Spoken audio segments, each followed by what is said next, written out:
प्रकृतिको अनुपम सुन्दर उपहार धर्म संस्कृति र परम्परा प्रकृतिको एउटा काखमा रमाइरहेको सुन्दर स्थान दाङ जिल्लाको दक्षिणी चुरे क्षेत्रसँग सटेर रहेको शिव मन्दिरको प्राङ्गणमा सुन्दर प्रकृतिलाई निहाल्दै तपाईहरुकै साथमा मलाई प्रकृति मन पर्छ, मलाई हरियाली मन पर्छ, मलाई रंगी चंगी फूलहरू मन पर्छ, मलाई बसन्त मन पर्छ।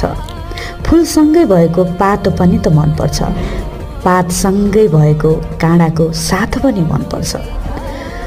फुल्नु, फक्रिनु, झर्नु श्वास र जिन्दगीलाई परिभाषित गर्दिन्छन्। जिन्दगीको यो पाठ पनि मन पर्छ। मलाई शान्ति मन पर्छ,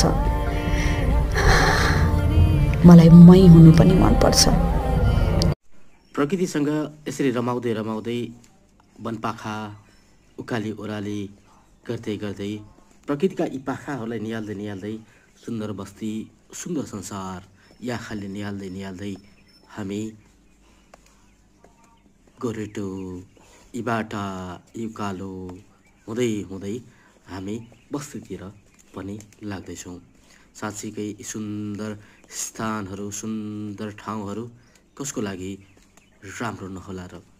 प्रकृतिमा रमाउनेहरूको लागि यस्ता ठाउँ यस्ता बस्ती यस्तो गाउँ यस्तो स्थान असाध्यै प्यारो लाग्ने गर्छ।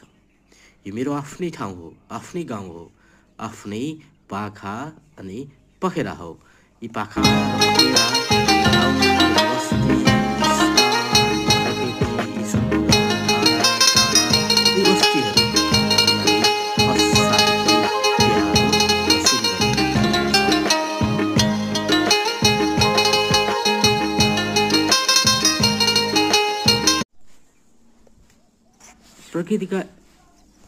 प्रकृतिका यी यस्ता स्थानहरू यी यस्ता फुलहरू यी यस्ता बगैँचाहरू स्थानबाट निहाल्दा जोसुकैलाई मजा आनन्द लाग्ने गर्छ। घर छोडी प्रदेश भएकाहरू घर छोडी टाढा भएकाहरू बस्ती आफ्नो गाउँ र आफ्नो स्थान आफ्नो पाखा पखेरालाई देख्दा नरमाउने सायद को पो हुन सक्छ र?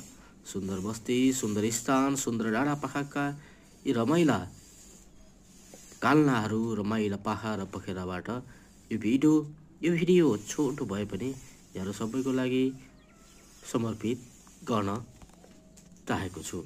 हेरेर प्रतिक्रिया दिनुहोला। धन्यवाद।